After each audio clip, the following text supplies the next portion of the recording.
mga kabayan. Ngayon po ang vlog ko ay mag-share po ako sa inyo ng aking experience sa pag-uwi sa Pilipinas.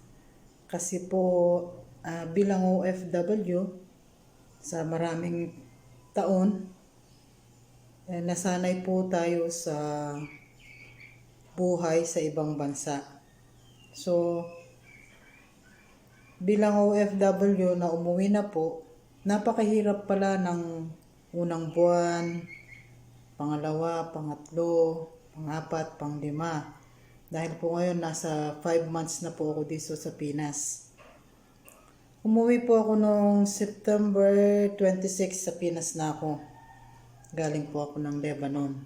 So, dun po sa Lebanon, marami rin po tayo mga ups and downs, mga health problems. Pero nalampasan po natin lahat sa awa ng Panginoon. Ngayon po sa aking pamamalagi sa ating bansa, dahil po sa napakaraming taon kong ginugol sa ibang bansa, na nasanay po ako sa buhay doon at sa mga ugali ng mga tao doon. Tapos ang nature ng work mo bilang OFW, para pong yung unang buwan napakahirap mga kabayan. Hirap na hirap po ako noong unang buwan kong mamalagi dito. Yung pang napakahirap mag-adjust. Unang-una sa klima, tapos pangalawa sa mga ugali ng mga kasama mo sa bahay dahil matagal mo silang hindi nakasama. Parang naninibago ka ba? Tapos dahil sanay kang magtrabaho ng maghapon, hinahanap-hanap mo rin po yung trabaho mo. Kasi po dito sa atin, pagka natapos na yung trabaho mo, pwede ka nang mahiga, magpahinga. Yes, habang sa ibang bansa po, pagkatapos ng trabaho, may kasunod na naman, may kasunod, walang katapusan hanggat hindi ka matutulog. So parang ang pag-a-adjust po ay napakahirap. Pero dahil po sa tulong na rin ng aking pamilya, nakayanan ko naman po. Sa ngayon po ay nasa 5 buwan na po ako dito sa Pinas. So ngayon po hindi na ganong katulad nung dati na pagdating ng katapusan, hinahanap-hanap mo yung sahod mo, tapos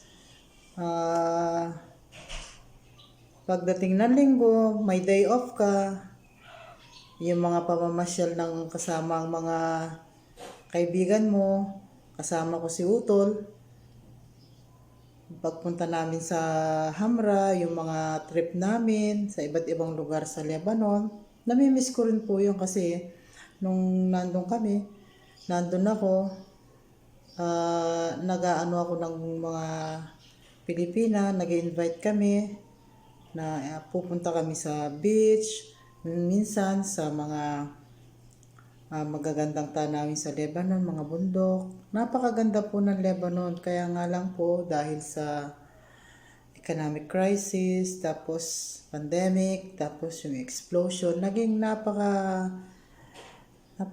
napakadelikado po ng sitwasyon doon na.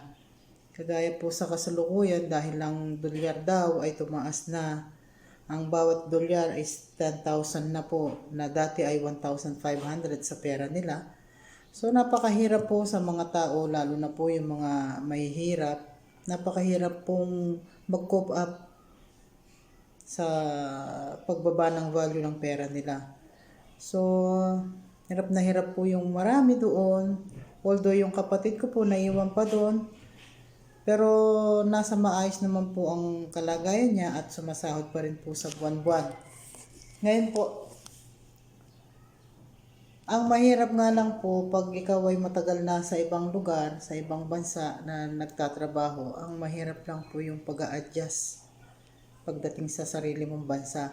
Ikaw ay mag-a-adjust. Napakahirap po. Ang hirap kasi po sa pag-uugali, sa mga gawain, tapos yung mga ini-expect mo, hindi mo pala ma-expect lahat yung mga expectation na inaasahan mong nangyari na o nagawa na, hindi po pala, mahirap din. Mahirap makapag-adjust. Pero sa awa ng Diyos, ito po, unti-unti nakapag-adjust ako. Ngayon, okay na ako. Yung mga health problems natin, nandyan pa rin, pero at least nakakapagpagamot pa po tayo, tapos kumakain pa rin po tayo ng maayos. At una sa lahat, nasa mabuti pong kalagayan ng pamilya ko, yung mga dalawa kong anak, yung apo ko, yung manugang ko. Okay pa naman si Habi. Masaya po si Habi dahil nandito na ako. May katuwang na siya sa pag-aalaga sa mga anak ko. So, sa mga katulad ko pong OFW na medyo tumagal din po sa ibang bansa, siguro po it's time to go home na para makasama natin yung pamilya natin. Wala pong kasing saya kahit po mahirap ang buhay dito.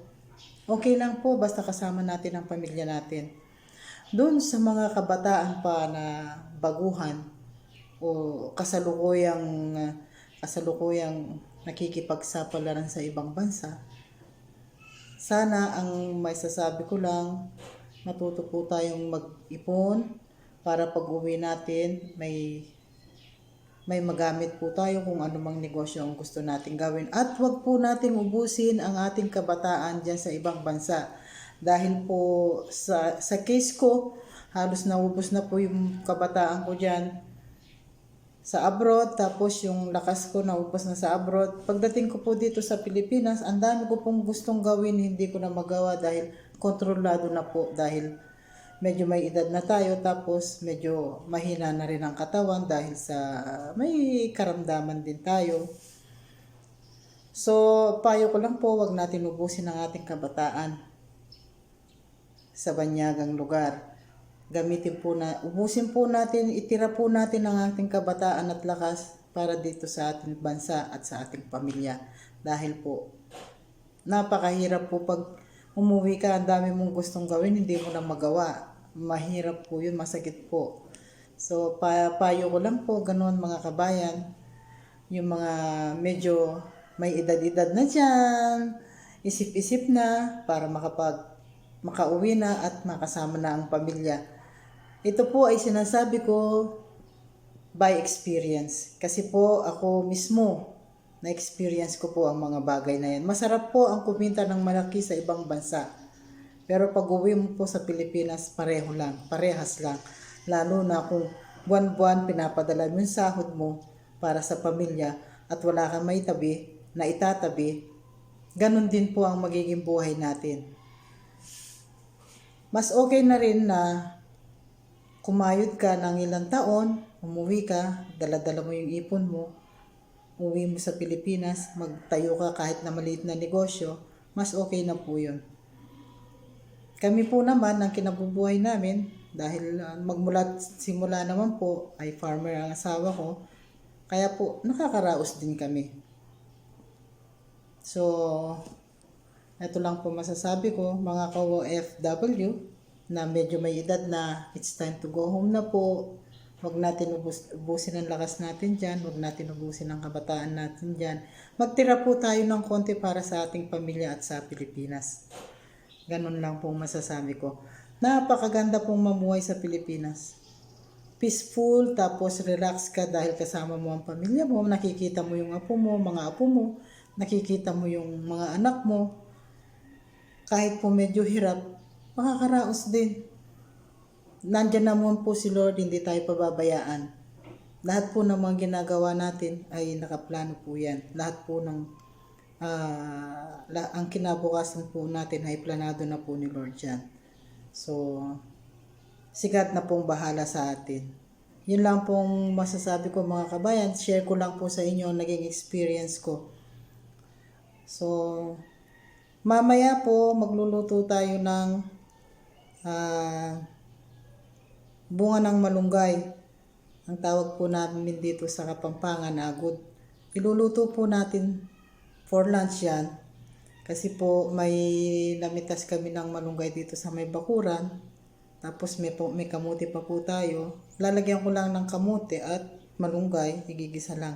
Napakasarap po. Pakikita ko po sa inyo mamaya. Sige po. Hello po. Today po, magluluto tayo ng malunggay. Ayan po. Ito po yung nabalatan na.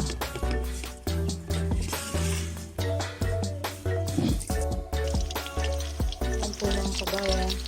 Pipritihin ko ng kopi yung kamote natin. Tapos ito po yung mga ibang ingredients, sibuyas, bawang, yung sili po yung dito sa atin. Saka itong malunggay natin. Ako, panagya pa yung luto to. Yung dalata ka rin. Ayan po. Igigisa po natin sa bagoong. Ayan po. So, maya po mag-uumpisa na tayo magkisa pag naputo na naprito ko na ng konti yung kamote. Ayan po mga kabayan, naisaw ko na yung ating malunggay.